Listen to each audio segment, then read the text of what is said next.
Bien, vamos a tratar de ajustarnos al tiempo o tratar de hacer reír al doctor Solé, por lo que resulte más divertido. Algunos conceptos generales. La metástasis cerebral es el tumor intracerebral más frecuente. Y de las causas de metástasis cerebrales, la más frecuente es el cáncer pulmonar. Así que estamos justo en el blanco de lo que necesitamos tratar.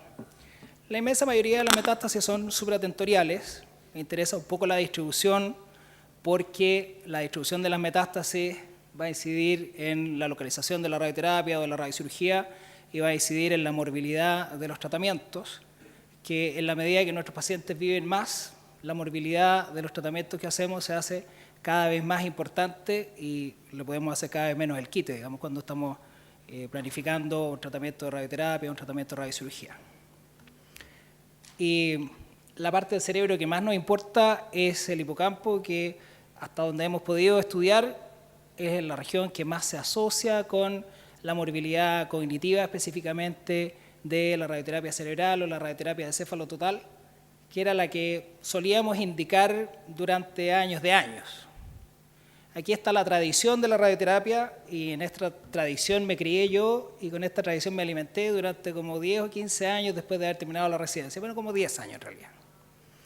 Sabíamos que los pacientes con metástasis cerebrales sin tratamiento vivían como un mes, con corticoides vivían como 3 meses, con radioterapia vivían de 3 a 6 meses.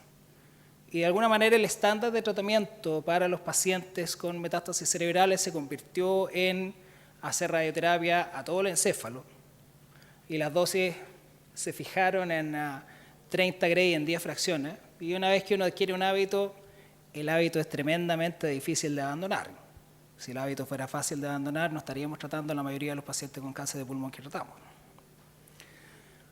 Se intentó dar más radiación, se intentó dar menos radiación, se intentó cambiar los fraccionamientos y nos mantuvimos fieles a la tradición. El primer desafío a la tradición es como de fines de los años 80, comienzo de los 90, que fue el concepto de la resección de la metástasis única cerebral más radioterapia del céfalo total, 30 Gray en 10 fracciones, porque una cosa es desafiar a la tradición y la otra cosa es abandonarla.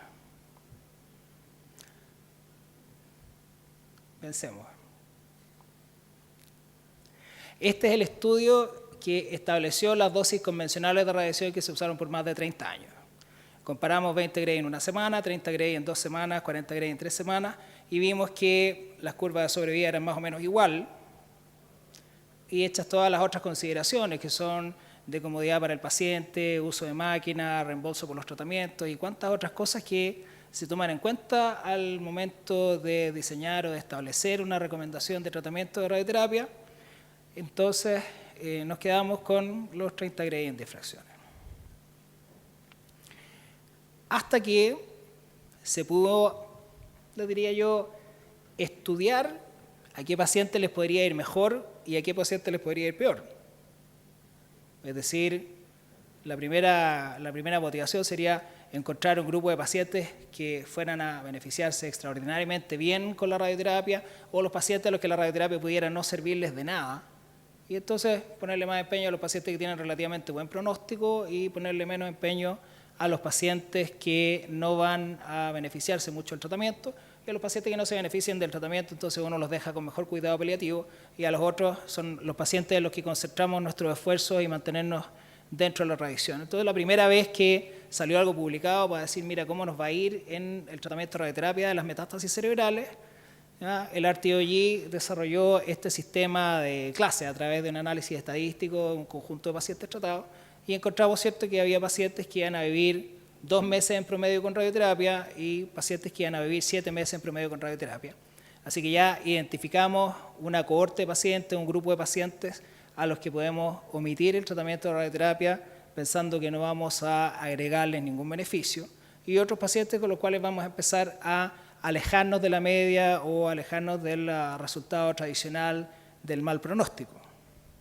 Y esto ha ido evolucionando y es una materia de avance académico, porque cada 2 o 3 años entonces uno le pone una pequeña modificación, le agrega 100, 500, 1000 pacientes a la base de datos y entonces puede ir refinando un poco más el análisis de pronóstico, y así los investigadores avanzan en la carrera académica, ¿cierto? Se identifican grupos de pacientes que son más susceptibles de beneficiarse con el tratamiento y vamos haciendo historia. Y se ha refinado el criterio de selección innumerables veces. Esta es apenas una comparación de 4 criterios de selección distintos. Entonces aquí nos vamos a quedar con que cada vez que uno puede refinar el criterio de selección, vamos a identificar un grupo de pacientes cuya curva de sobrevida se va corriendo cada vez más a la derecha. Y una curva de sobrevida que se corre cada vez más a la derecha, es decir, pacientes que viven mejor y más tiempo, es exactamente lo que estamos tratando de buscar y tratando de ofrecerles. Ahí sí. Entonces, hoy día tenemos no solamente el performance status, el performance neurológico, la edad, sino que entra a jugar el tipo histológico, el origen del tumor primario. Los cánceres de mama, los cánceres de pulmón andan mejor que los otros, y dentro de los cánceres de pulmón el adenocarcinoma responde mejor a la radioterapia cerebral que los carcinomas escamosos, etc.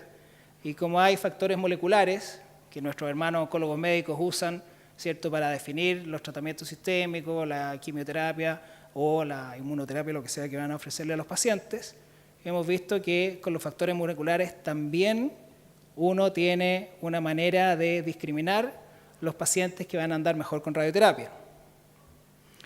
Y aquí entonces tenemos, o no tenemos, no sé, parece que no tengo láser, ahí. Y aquí tenemos entonces que el grupo de pacientes con metástasis cerebrales, cáncer pulmonar, adenocarcinoma, con mutación de EGFR o ALK, son los pacientes que mejor responden al tratamiento y que más van a vivir. ¿Cuánto más?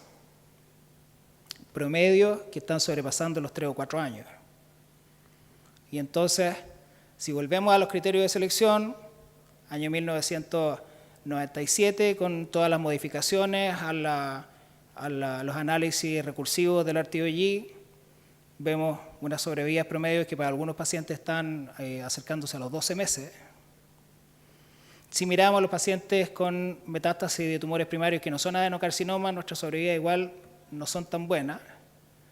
Pero si miramos a nuestros pacientes estrella, que son los pacientes en mejores condiciones generales, con metástasis de adenocarcinoma, con mutaciones de EGFR o ALK, estamos llegando a medianas de sobrevida en esta curva, pasados los 40 meses, o sea, pasados o acercándonos a los 4 años. Y esto es un tremendo avance.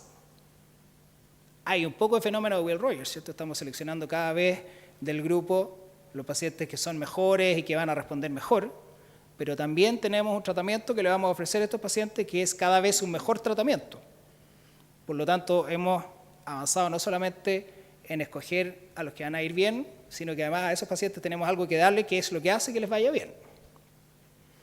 Bueno, y si uno mira las complicaciones de la radioterapia de cerebro total, entonces aquí es donde empezamos a preocuparnos, porque estos pacientes que van a vivir 4 años con deterioro cognitivo o demencia por radioterapia, no es lo mismo que 6 meses o que 7 meses con deterioro cognitivo con demencia.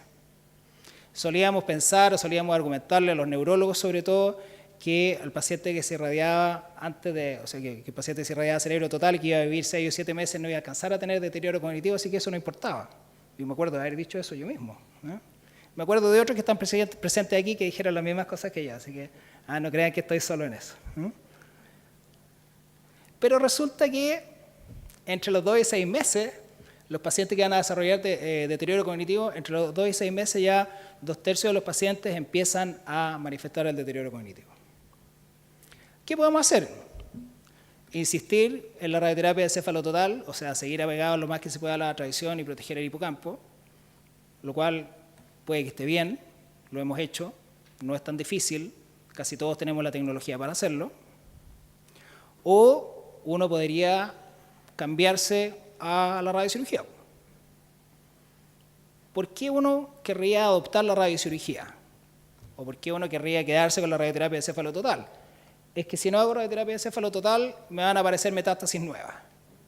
Pero si hago radioterapia de céfalo total, voy a tener deterioro cognitivo. ¿Qué pasa si progresan las lesiones adentro del cerebro? ¿Mi paciente va a vivir menos? con toda seguridad que sí. ¿Qué pasa en el paciente que ya le irradia el cerebro total? ¿Qué pasa en el paciente que ya le hice radiocirugía? Y uno podría quedarse en estas preguntas para siempre y no decidir nada. En general, los estudios que han comparado mano a mano la radioterapia de encéfalo total más radiocirugía con radiocirugía sola muestran que no hay diferencias significativas en sobrevida, especialmente en los pacientes mayores de 50 años, y sí hay diferencias en deterioro cognitivo. Entonces hoy día me cuesta mucho recomendar irradiación de encéfalo total, salvo que venga alguien con una diseminación leptomeningia o con muchas metástasis cerebrales. Pero ¿cuántas son muchas? Alguna vez tuve una pelea por eso, ¿no? En los pacientes específicamente con cáncer pulmonar, cuando miramos un análisis retrospectivo de score de propensión, cuando miramos los pacientes que recibieron radiocirugía solamente, que es la curva de arriba, o los pacientes que se recibieron radioterapia de encéfalo total con o sin radiocirugía, los pacientes que recibieron solo radiocirugía vivieron más, vivieron mejor. ¿Cuántas son muchas metástasis?